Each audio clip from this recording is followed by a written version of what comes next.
जब शादी होगा लड़का लड़की में तो जो पुरुष है वो तो रोज रात में जो सदिया होता है उसके साथ करता है ना, तो उसी में और पैदा हो जाता है।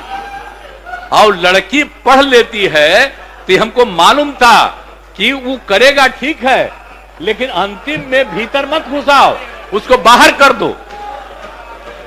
करता तो है।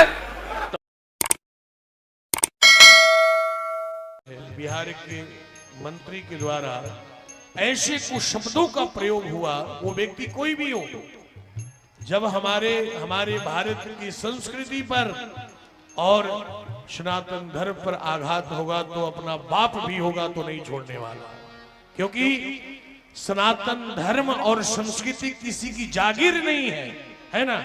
इसलिए उसने हमारे यहाँ बोला है शास्त्रों ने कि भारत की प्रतिष्ठा है, भारत की प्रतिष्ठा क्या है? दो है। भारत की प्रतिष्ठा दो बातों में है। क्या? भारत तस्य प्रतिष्ठे द्वे संस्कृतम संकृतिस्तथा।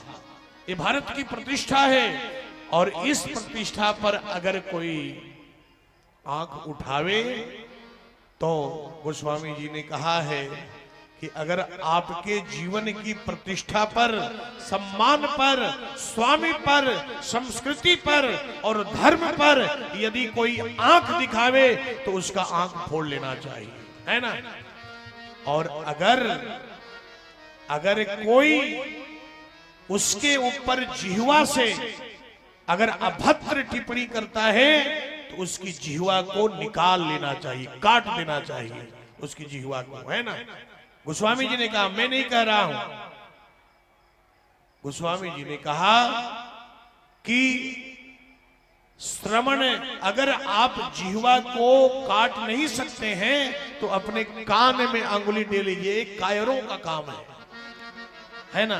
कायर क्या करेंगे? बोले प्रतिकार नहीं कर सकते हैं। हमें तो लगता है कि बिहार में इस बार जवाब होना चाहिए कि तुमने किया प्रतिकार, यदि नहीं हुआ वो व्यक्ति इस बिहार में रहने के लायक नहीं है। अगर प्रतिकार नहीं हुआ तो समझना कि बिहार की धरती में कायर बसते हैं। प्रतिकार करना चाहिए। कायरों का स्वरूप है कि आंख में अंगुली डाल करके और हम अपने आराध्य, अपने संस्कृति और अपने संस्कृति का प्रतिरोध देखते रहें और हम चुपचाप बैठे रहे।